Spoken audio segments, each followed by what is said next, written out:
Big possession there for Hofstra. Got him down late in the shot clock while also playing really good help defense and switching off when they needed to. That's going to be key for this game.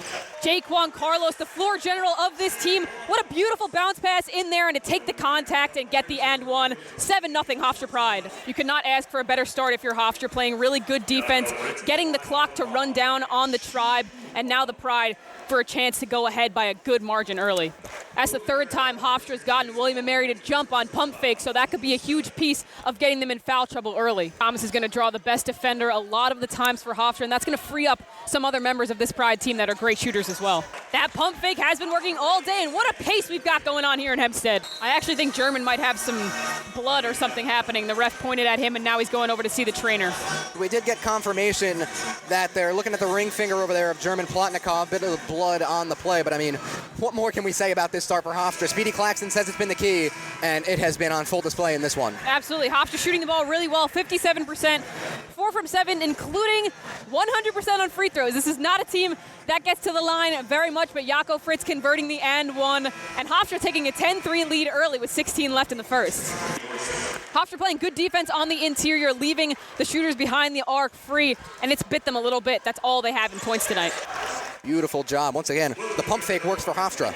Yeah, it's been there all night so far. They've gotten about 4 different possessions where the pump fake has been lethal, gotten their man in the air and able to drive. So there it draws a foul. It drew an and one earlier, and sometimes it just frees up another person for a good little dish inside.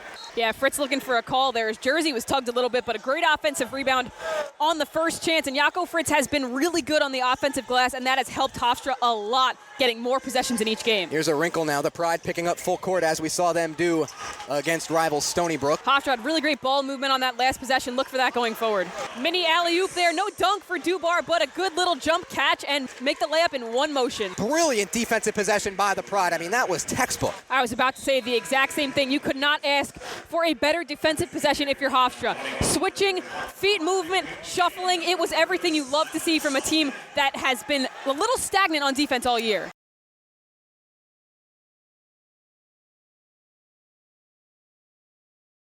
Yeah, the Pride already not afraid to get a little bit of physical defense happening, swarming anytime the ball goes to the bigs. Jaco Fritz with great help, making a difference already back in his debut here. The first points of the game come from Ante Berzovic. Good there for Fritz, though, not to foul, as he has had some foul trouble this season. Yeah, a little bit of bully ball down there on the block so far, but Jaco Fritz staying smart and staying composed. It's a Tyler Thomas, too. Big bucket there for Thomas. He missed a 3 earlier, but he's got to get going if Hofstra wants a chance. I think he might have been a little bit in between a pass and a shot there, and you got to pick one. Yeah, as he was going up there for the shot, it looked like he left his hand on it a bit too long, and it ended up looking just like a line drive. Didn't hit anything, and it'll be the Cougar ball. Another turnover for the Pride. For Charleston, it's 10-2. Charleston currently shooting 67% from 3. They rank 3rd in the country in 3-point attempts. Policelli only had 5 points last game, so he's already up on that with 6 here tonight. 2 for 2 on his threes, but Hofstra has also shot 5 threes. It's just that they haven't made any of them. Jaquan Carlos had an incredible move to the basket there, and I think that caught the Cougars a little bit by surprise because he's a pass-first player. He's one of the nation's best assists in terms of numbers. So for him, this might be a big breakout game for his driving the lane ability because we know he has it. Good stop there for Hofstra. Couldn't let the Cougars get too hot. Turns out Speedy Claxton's timeout proved to be a good thing. Let the boys settle down a little bit because the Cougars are on a 12-2 run in the last 2.5 minutes. And we're seeing it time and time again, this right wing right in front of us, that they're coming down and just beating Hofstra to the spot and getting easy looks. Yeah, Hofstra's going to have to realize every time they make a bucket, Charleston isn't even letting the ball bounce before they take the inbounds pass, put it basically to half court, and they're down the floor faster than all 5 Hofstra players. And 2 of the last 3 possessions, it's turned into a foul. And that was nasty from D-Stone Dubar. He'll get a chance for 3. Did a little floater, hit the front rim, jumped, caught it, and put it off the backboard all in one motion. The body control was unbelievable there, and now he's shooting one more. Charleston's off-ball movement and the quickness that they're able to facilitate the ball has been really impressive thus far. Cougars have had a lot of substitutions so far because their pace is absolutely deafening. The attempt at bully ball continues. Jaco Fritz, though, still no personal fouls. Really good for him. Berzovic, the point center up the floor. It's the pace, I'm telling you. Absolutely. They're on a 3.5-minute scoring drought, basically. And with Charleston shooting at a volume percent like they are right now, 4 for 7, to Hofstra's only 10% on the night, I mean, you're not going to get the amount of points you're going to need to catch up with a team like Charleston, who's running up and down the court with such a pace.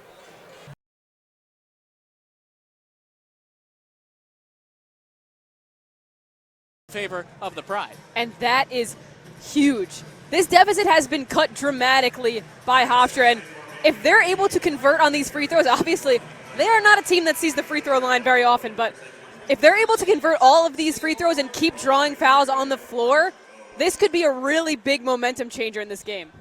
Who scores plus the contact?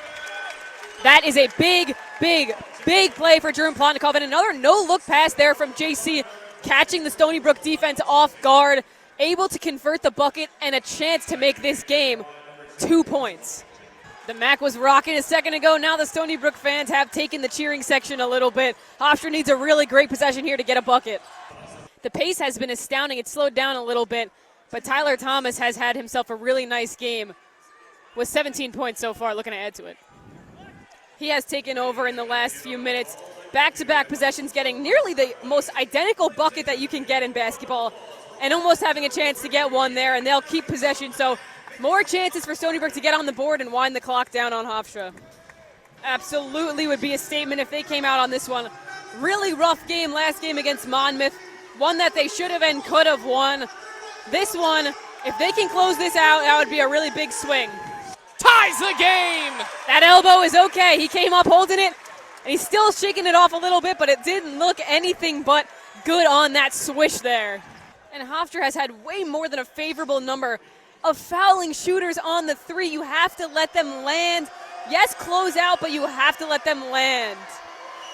Oh, that is pretty right there. The mid-range game is Tyler Thomas's best friend. His favorite move is that Kobe-esque step back, and he's been lethal all season doing that. He's got a game-high 20 points so far tonight, and a lot of it has come from the mid-range game. Hofstra with a new intention coming out of that timeout. They're looking to drive, not as much take the three. So that's really, really good if you're Coach Speedy Claxton. You want to see them drive the paint because they can convert on free throws.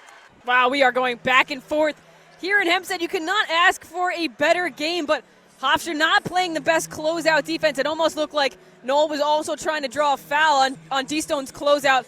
Lucky to not get one called. Lead is only 1 for Stony Brook. 1:44 left. This is such a winnable game. They just have to get something going on offense, get a good possession, run the clock down. Speedy's definitely going to pull up a set here, and you want it to be one guaranteed to get you to point. He's just so shifty and quick down there.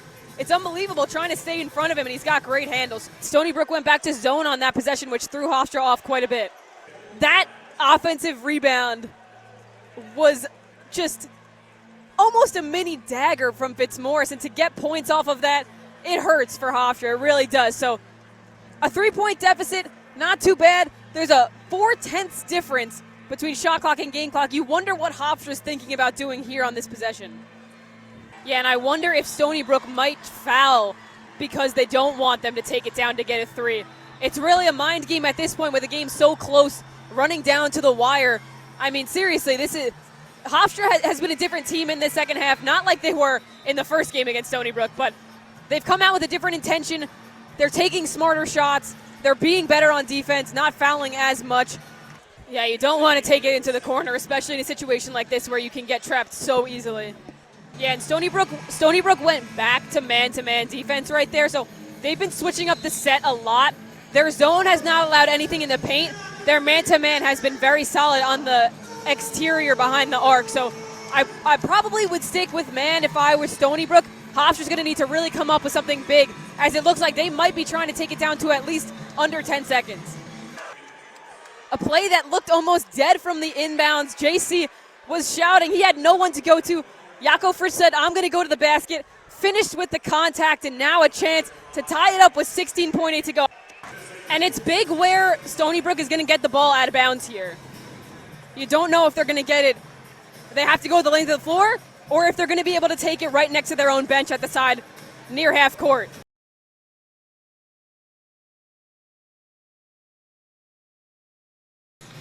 Just down the table from us today, as Gabe said, is men's basketball star Jaco Fritz. And during Thursday's electric men's win over Stony Brook, Sorelli Neza was in that exact spot. The two have some broadcasting experience, but have had the chance to expand their horizons here at Hofstra. Sorel has interned with the Knicks, and Jaco had his hand in Canisius' broadcasting program.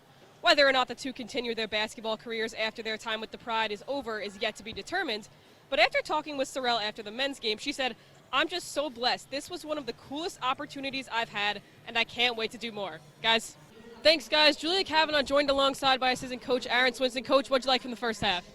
Well, I think we came out with a little bit more fight, a little bit more intensity. We know this game is going to be a little physical, so we want to match their physicality and just make the easy baskets as much as we can. Seeing some great minutes off the bench. What can you say about that?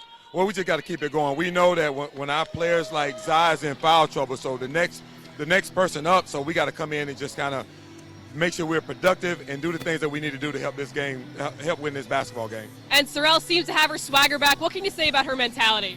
Well, the one thing that we talked about was the interior of their defense is going to be open, so those opportunities to get some dribble penetrations and some pull-ups is there for us. So that's what we talked about doing this prep for this game. Thank you so much, Coach. Good luck. All right, thank you. Freshman Anna Brown may not have impressive numbers on the score sheet, but her presence in practices and on the bench is a key motivator in this year's Pride team. In fact, Coach Santos Atkinson said Brown can, quote, be the conference player of the year. She's just that good. She's something special that this Pride team has brewing, and her happiness and confidence is going to be a big part of Hofstra's future. The 5'11 freshman from Oregon isn't letting her minimal minutes slow down or change her mindset. Back to you guys.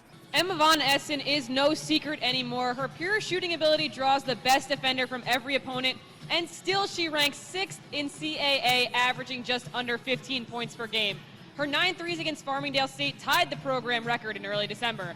Von Essen grew up on Long Island playing at halftime of Hofstra basketball games. Now, the kids come to watch her put on a show in Hempstead. Coach Santos Atkinson says, quote, we give Emma the green light anytime she wants it. Pretty confident for a sophomore. Guys,